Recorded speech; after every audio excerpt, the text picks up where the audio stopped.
Bonjour à vous. La très dense actualité du moment nous donne beaucoup d'objets de réflexion sur comment on se positionne vis-à-vis de notre santé. Est-ce qu'on est acteur? Est-ce qu'on est passif? Est-ce qu'on se met sous le sceau de la fatalité? Est-ce qu'au contraire on essaye de s'approprier des outils? Est-ce qu'on délègue trop? Est-ce que les personnes à qui on délègue sont influencées? Est-ce qu'elles ont leur libre arbitre? Est-ce qu'elles ont la possibilité de nous aider de prescrire? Est-ce que les firmes privées qui, on va dire, sont dépositaires de la santé, eh bien, ont des liens d'intérêt autres que notre santé, mais plutôt financiers, voire idéologiques? Toutes ces questions-là, elles se brassent et au milieu de tout cela, il y a notre santé à nous, personnelle, en tant qu'humains, dans nos petites cellules familiales et en dehors de toutes ces informations, on doit exprimer un choix libre, éclairé et juste. Alors, je voudrais revenir déjà sur, on va dire, la problématique qu'ont les médecins à pouvoir soigner. On va dire, il y a une interdiction de prescription depuis, on va dire, 12, 13 mois vis-à-vis de certains thérapeutiques. D'ailleurs, on ne peut même pas les utiliser dans les vidéos parce que ça risque d'être censuré. Donc, c'est-à-dire, on ne peut même pas en parler. C'est-à-dire qu'un médecin, aujourd'hui, s'il lui venait l'idée de prescrire, par exemple, quelque chose contre la gale, il serait sous la surveillance et la dénonciation des pharmaciens, de ses collègues. C'est assez bizarre. Si un antipaludéen, de la même façon, il pourrait être dénoncé, réprimé par l'ordre, voire viré. On voit que même c'est sur certaines vitamines C, vitamine D, qu'il y a, on va dire, des rejets. Or, ces médicaments-là qui sont en vente libre à bas prix depuis des dizaines d'années ne posaient pas de problème il y a encore 18 mois, mais aujourd'hui, il est interdit de les prescrire de la même façon de certains antibiotiques. Et donc, si vous êtes souffrant d'une maladie virale actuelle, il est probable que vous ne puissiez pas recourir à des traitements hormis, on va dire, des Doliprane ou des choses assez basses pour lesquelles on ne sait pas s'il y a des effets. Alors, c'est assez dérangeant d'un point de vue pratique parce qu'il y a une incapacité à pouvoir tester, voire appliquer des choses qui pourraient marcher et qui semblent marcher de par les études qui sortent. On va toujours dire ah oui, mais machin. Bon, je pense que ça a été assez clair. Les collusions sur les études, notamment celle du Lancet et tant d'autres. Bref, en tout cas, la personne qui devrait pouvoir connaître le mieux l'individu, donc vous-même, c'est votre médecin traitant. Il connaît votre terrain, il connaît votre génétique, il connaît votre héritage, le patrimoine cellulaire, immunitaire, il connaît vos antécédents, il vous connaît vous, il connaît peut-être vos loisirs, votre état émotionnel, etc., comment vous réagissez aux différents traitements. Bref, ça devrait être lui, et c'est pour ça qu'il est formé, c'est pour ça qu'on lui donne un diplôme, qu'il est doctorant, parce qu'on estime que c'est un expert qui est apte à évaluer la santé des gens, à peser les bénéfices et les risques, et à administrer des traitements. Ça s'appelle la médecine académique officielle, elle est pratiquée depuis des centaines d'années ainsi, et là, patatras, tout s'effondre. Alors ça pose un problème. Alors le but ici, en fixant ce problème, c'est d'être objectif, froid, assez pragmatique, et pas du tout d'être dans l'anathème et dans le fait de tomber sur le rable des médecins, parce qu'aujourd'hui, on se rend compte que pour être médecin, c'est avant tout une extension on va dire, d'agents administratifs sanitaires qui passent beaucoup de temps à remplir des dossiers, à valider des cartes vitales, à remplir des formulaires, à faire des déclarations, à tenter d'être dans les clous pour ne pas qu'ils se fassent tomber dessus pour des errances administratives. Et puis, il a été hyper prolétarisé. Il est en bout de chaîne. Et on lui donne plus des injonctions et des menaces que des encouragements. Bref, le but c'est pas ça, c'est de dire qu'aujourd'hui, le médecin, avec un grand M, n'a plus sa capacité à prescrire, il n'a plus, on va dire, sa capacité à évaluer les bénéfices et les risques, et on l'encourage même à transgresser, et je dirais même à se parjurer, parce que les questions de serment, on l'encourage à se parjurer, c'est-à-dire eh bien, à injecter des choses pour lesquelles il n'a pas de connaissances, ni théorique, ni recul pratique, et qu'en gros, il n'y a pas d'études où on se dit, on verra, on attend pendant 2 ans, et si vous avez des choses, vous faites remonter éventuellement à la pharmacovigilance, et on fera la synthèse d'ici 2 ans, et on vous dira ce qu'il en est. Et donc, normalement, ça devrait peser lourd dans la balance pour les médecins qui doivent se dire, pour peser les bénéfices et les risques, il faut que je sois informé, clairement, librement. Or là, ça ne repose que sur des études très factuelles, très peu factuelles justement, très théoriques, venant d'une seule source, c'est-à-dire le laboratoire qui commercialise ce produit dont on me dit il n'y a pas de risque a priori. Alors c'est un vrai souci, c'est un vrai souci moral, c'est un vrai souci de conscience, parce que de la même façon qu'on nous ôte notre possibilité de nous soigner, c'est-à-dire de conserver la souveraineté de notre corps, on enlève la souveraineté au médecin d'évaluer le critère objectif sanitaire de son patient et de prescrire un traitement. Il ne peut rien faire, il doit juste attendre une forme grave et envoyer à plus compétent que lui au niveau de l'urgence et puis attendre le bon déroulement, s'il y a de la place, s'il y a de la compétence, s'il y a du professionnel soignant formé, et s'il y a des traitements, avec plein de guillemets, qui puissent être faits plus ou moins légalement. Alors c'est un grave problème, ça paraît un grave problème lorsqu'on parle d'une épidémie mondiale. Et donc là, je voudrais revenir à la base de la médecine, c'est-à-dire les médecins, lorsqu'ils ont leur diplôme, prêtent serment. Prêtent serment sur Hippocrate. Alors j'aimerais revenir à Hippocrate. Hippocrate avait d'abord dit ne pas nuire, primum non nocere. Donc là, on peut être dans une double nuisance, dans la nuisance en ne soignant pas, et dans la nuisance en administrant une thérapeutique expérimentale dont on n'a pas le recul. Donc, possiblement, c'est ça. Ensuite, Hippocrate disait la santé, c'est le terrain. Et donc, ce sont l'ensemble des caractéristiques de vie d'un individu qui déterminent son bon fonctionnement et l'aptitude de son système immunitaire à s'adapter et à répondre aux agressions extérieures. Or là, on est dans l'ultra-symptomatique. On ne parle pas d'alimentation, on ne parle pas de repos, on ne parle pas d'ensoleillement, on ne parle pas d'activité physique. On ne va pas te parler de micronutrition, on ne va pas parler non plus de gestion du stress et des émotions, on ne va pas parler de la qualité des relations sociales, bref, tout ce qui constitue un individu et que déjà Hippocrate avait identifié et avait recommandé. Il avait également dit par rapport à cela que l'alimentation soit ton premier médicament en disant le carburant qu'on va mettre dans notre corps participe à élaborer notre système, notre mécanique interne, en avant sur l'immunité, parce qu'on sait aujourd'hui que le système immunitaire est à 80% développé au niveau de l'écosystème intestinal, qui dépend pour le coup beaucoup de l'alimentation. Et donc tout cela, c'est un grave problème, et on ne tient pas compte, les médecins ne tiennent pas compte de cela, ne peuvent pas tenir compte de cela, ils ont juste une épée de Damoclès au-dessus de la tête. S'ils prescrivent quelque chose, l'ordre fond sur eux, littéralement, et on les encourage de manière...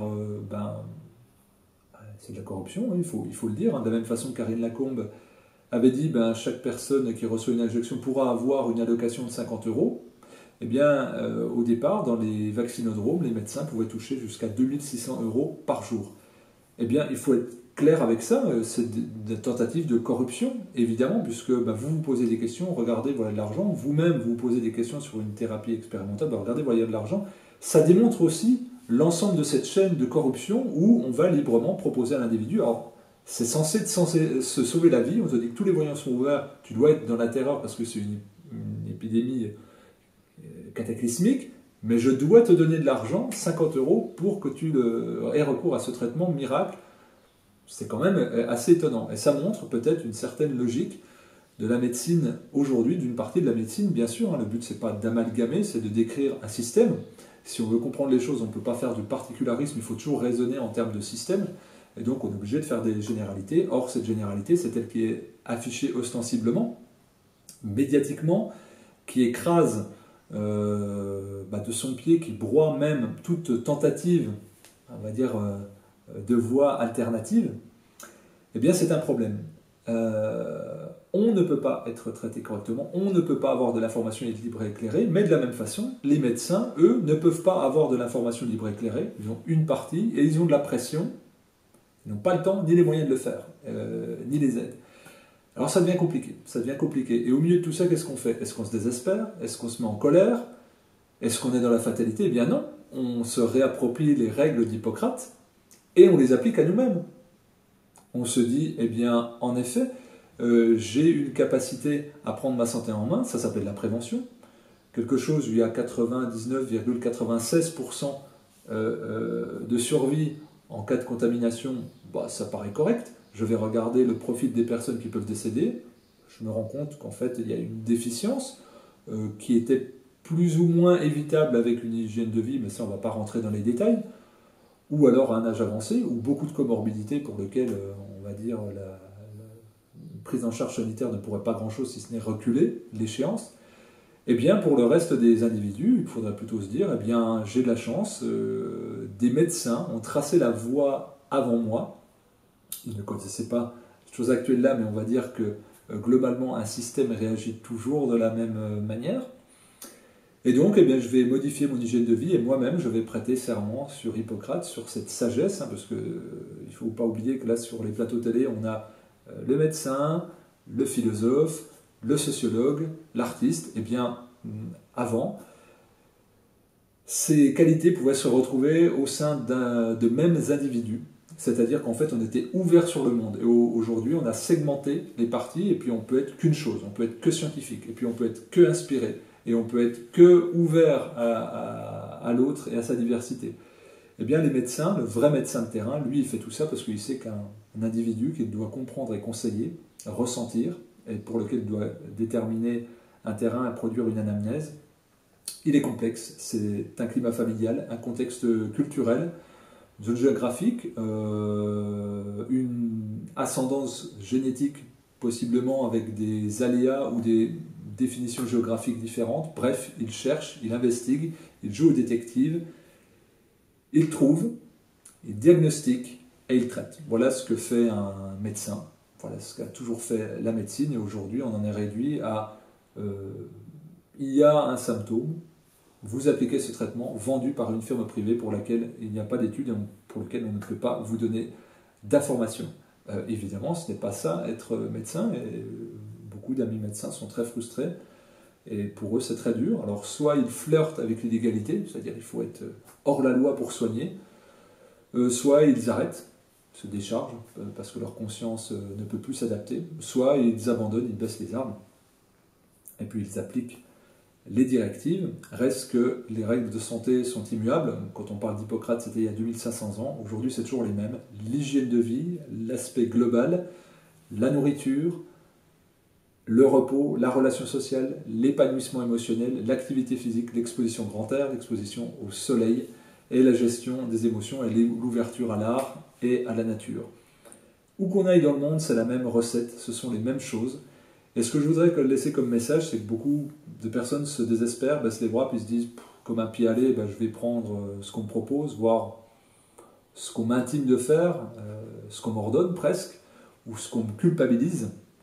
Eh bien non, il y a une autre voie possible, on peut exercer son libre arbitre, on peut choisir cela, mais on peut choisir autre chose, on peut choisir de s'occuper de soi. Bien sûr, c'est plus d'efforts, ça demande plus de temps pour s'informer, ça demande plus de temps au quotidien, ça demande plus d'énergie, ça demande peut-être plus de frustration, ça demande des choix qui peuvent être relationnels, ça demande des choix peut-être en termes de budget. Bref, ça demande un positionnement. Et on a longtemps attendu de l'autre qu'il se positionne à notre place ou qu'il choisisse à notre place, ce qui évitait des cas de conscience et puis des réflexions. Et bien là, vu que les personnes au-dessus ou à côté de nous, parce que c'est pas équanime, hein, malheureusement, eh bien n'ont plus la liberté de le faire, nous pouvons nous réapproprier, au moins partiellement, cette liberté et en faire profiter les autres. Le but de ce message, de ce que j'essaie de vous faire passer, c'est de dire que toutes les interstices dans lesquels vous pouvez exprimer votre libre arbitre, votre liberté, eh bien prenez-les. Cette chaîne YouTube propose 300 vidéos gratuites par exemple sur la santé naturelle, renvoie vers beaucoup de sources d'informations. Ce n'est absolument pas la vérité, c'est une proposition incarnée dans le réel. Vous en avez plein, vous avez beaucoup de personnes qui écrivent des livres, qui font des conférences, qui réalisent des documentaires. Par exemple, il y a des thémas sur Arte, hier soir c'est encore sur la nutrition, les additifs alimentaires. Vous avez quantité de choses, on vit une époque formidable où il y a beaucoup d'informations. Certes, elles ont de la difficulté à circuler lorsqu'elles ne sont pas dans le sens de la doxa, d'une forme de doxa qui change selon les époques, selon les influences. Reste qu'il faut faire sauter pour cela sa naïveté en disant que des firmes privées, voire même des organismes publics, n'ont peut-être pas d'intérêt à ce que nous soyons épanouis, mais ont peut-être d'autres intérêts qui soient idéologiques et ou financiers. C'est le jeu, quand on vit dans un système néolibéral, c'est comme ça que ça se produit. C'est un choix, moi je ne vais pas critiquer cela, c'est un fait, pareil, il faut froidement et objectivement l'observer, et bien on s'adapte en fonction. Si ça nous plaît, on y va, si ça nous déplaît, on met plus d'énergie. dans le sens de ce qui pourrait nous convenir. La santé, c'est ce qu'il y a de plus précieux lorsqu'on veut conserver le lien avec ses proches ou, on va dire, aboutir à l'accomplissement de nos désirs les plus profonds. Eh bien, ça passe par le corps, donc par la pleine santé. Et si aujourd'hui les médecins sont en difficulté, eh bien, peut-être dialoguer avec eux, aller vers eux, même si eux ont de la difficulté à aller vers nous, garder le contact, et puis si c'est pas possible, s'autonomiser, pour ne pas dire je jette une pièce au l'air, j'attends, et puis il y a des choses qui passent dans l'air, peut-être que ça va me faire quelque chose, peut-être pas, sans doute qu'il y a des informations qui circulent aussi, et qui pourraient vous être extrêmement utiles, et en dehors de cette période que nous traversons, nous faire grandir différents aspects. C'est ce que je vous souhaite en tout cas. Je vous remercie pour les retours bienveillants que vous me faites sur les différents réseaux. Voilà, j'espère que vous profitez de cette période aussi pour travailler sur votre terrain et sur votre santé et rayonner autour de vos proches. Merci à vous et à bientôt.